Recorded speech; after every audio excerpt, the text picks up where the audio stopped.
안녕하세요. 인생컨입니다. 오늘은 빚을 많이 지는 사람, 배우자로서 좀 적합하지 않겠죠. 남자가 빚을 많이 지는 유형과 여자가 빚을 많이 지는 유형이 조금은 달라요. 네, 빚이 많은 사람들이 보이는 특징에 대해서 조금 말씀을 드리려고 합니다. 우선은 첫 번째로는 제가 제일 먼저 지적하고 싶었던 게 최근에 제가 전세 사기 영상을 찍으면서 다룰까 말까 하다가 안 다뤘는데 바로 집에 대한 문제예요. 그러니까 예를 들면 제가 말씀드리는 건 지금 빚이 많은 사람들이니까 뭐 집을 살 때 대출을 받으신 경우를 의미하는 건 아니고요.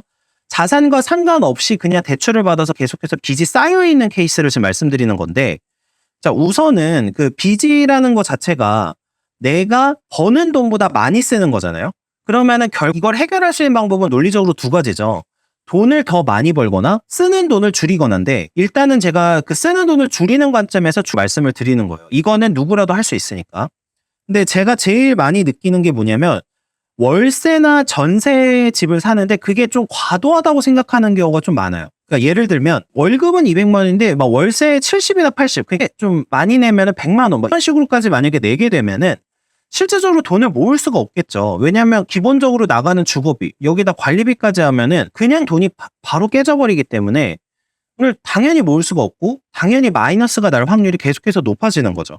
실제로 제가 회생이나 파산 사건을 봤을 때 생각보다 자기의 소득 수준에 비해서 비싼 집에 사는 분이 많았어요.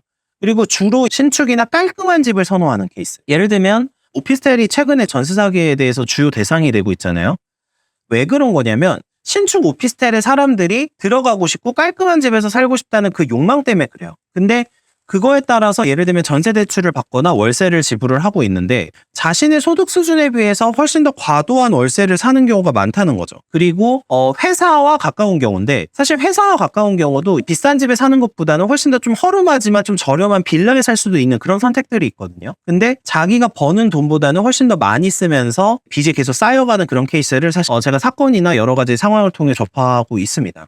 네, 그 다음에 두 번째는 남자분들은 제가 봤을 때 약간 도박적 성격의 어떤 투자나 이런 걸 하는 경우가 남자인데 여자는 반대로 어떤 특징이 있냐면 사소한 소비가 되게 많습니다. 사소한 소비인데 보통 뭐 3만 원에서 5만 원대 소비가 많은데 제가 마통론 영상에서 택시 타는 여자 조심해라, 그리고 옷이 자주 바뀌는 여자 조심해라, 이런 말씀을 드렸어요. 여기에 하나 더 사실 이제 좀 더 자세히 말씀드릴 게 최근에는 제 통장 거래 내역이나 이런 걸 보면서 항상 느끼는 게 뭐냐, 배달이에요, 배달. 그러니까 배달을 자주 시킨다. 음식을 시키는데 자기가 집에서 해먹지 않고 계속해서 배달을 시키는 케이스는 굉장히 돈이 많이 들고 이게 사실 습관화가 되면 점점 무서워져요. 가끔 가다가 한번 시켜 먹고 외식을 하는 거, 그거는 당연히 문제가 안 되는데 대다수가 빚이 왜 쌓였는지를 분석하다 보면은 대부분은 배달인 거예요.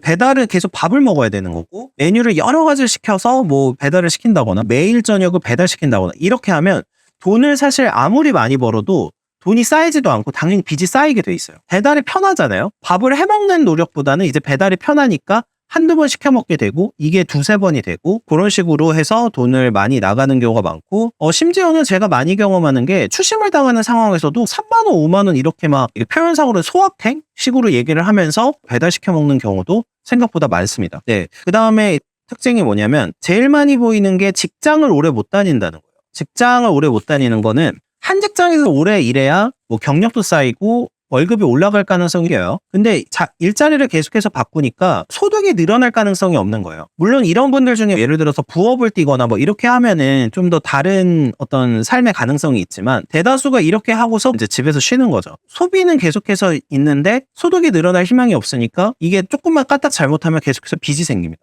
그래서 실제로 마이너스 통장을 애용하시는 분들도 이런 경향이 있는 경우를 굉장히 많이 보고 있고요. 그리고 마이너스 통장이라는 것 자체가 기본적으로 대출이잖아요. 사실 이게 대출인데 돈을 빌리는 건데 이런 마이너스 통장에 대한 개념이 없으신 분들이 많아요. 내가 빚이 있음에도 내가 돈을 쓸 수 있어라는 개념을 갖고서 사는 거죠. 그러니까 회사에서 계속해서 일을 하지 않아도 그냥 당분간은 내가 살 수 있겠구나 이런 식으로 생각을 하다 보니 빚이 계속해서 늘어나는데 이거를 감당할 수 없게 되는 경우가 많다. 마지막으로는 이건 조금 슬픈데 돈을 관리하는 법을 모릅니다. 말씀드리고 싶었던 게 가정환경이 기본적으로 부모님이 돈을 관리하는 어떤 그런 모습들을 보여주지 않았던, 뭐 예를 들면 남자로 치면은, 그러니까 아버지로 치면은 뭐 도박을 했다거나 맨날 술을 마시면서 뭐 돈을 다 쓴다거나, 어머니로 치면은 뭐 사치를 한다거나 항상 뭐 배달을 시켜 먹는다거나 이런 것들을 계속해서 보고 자란 경우, 이 경우에 그 돈을 어떻게 모아야 되는지, 그리고 돈을 어떻게 관리하고 어떻게 돈을 재테크를 해야 되는지 모르는 경우가 정말 많아요. 그 제가 한 예를 들면요. 제가 이거 실제로 예전에 이제 뭐 접했던 케이스인데, 전세 사기와 관련된 좀 법령을 공부를 해야 되는데도 부모님이 계속해서 월세나 이런 거를 전전하다 보니, 월세는 아무래도 보증금이 낮잖아요. 물론 막 반전세식으로 하고 있는 경우도 있지만요. 그러면 월세만 내는 사람들은 전세 계약을 해본 적이 없고, 그러면 전세 계약을 어떻게 해야지 전세 보증금을 보호받을 수 있을지를 모른다는 거예요. 이걸 찾아봐야 되지만 그런 방법 자체를 모르니까 찾아보지도 않는 그런 슬픈 현실이 반복이 돼요. 그러니까 결과적으로는 내 돈을 지킬 수 있고 관리를 할 수 있는 방법을 모르고, 이거는 어쩔 수 없이 가정환경의 영향을 많이 받을 수밖에 없다라는 거예요. 유년 시절에 돈에 대한 개념이 안 생겨 있고, 개념을 쌓으려면 뭔가 돈을 모아보는 경험이나 이런 걸 해봐야 되는데, 이런 거를 주변에서 하고 있는 사람들이 없는 그런 케이스들이 좀 많습니다. 굉장히 좀 슬픈 현실이긴 하지만, 대부분 이제 빚이 계속해서 쌓여가시는 분들을 보면은 부모님도 빚쟁이인 경우가 많다는 거예요. 물론 부모님의 빚을 그대로 이렇게 넘겨받은 케이스도 있는데, 자산을 축적하는 방법을 몰라서 빚이 생긴 경우는 자녀도 그 방법을 익히지 못하기 때문에 빚이 생기는 경우가 생각보다 많았다라는 부분이에요. 그러면 이제 뭐 사실 해결책은 뭐냐? 저는 이거는 그냥 하나라고 생각해요. 돈 잘 모으는 사람이나 주변에 있는 사람들 중에 가장 돈에 대해서 관리를 열심히 하고 이제 잘하는 사람들을 배울 필요가 있다. 물론 법적 해결책은 개인회생이나 파산이겠죠. 근데 개인회생이나 파산, 제 경험상으로는 회생이나 파산을 한 분이 시간이 한참 지나서 또 회생 파산하는 경우도 있습니다.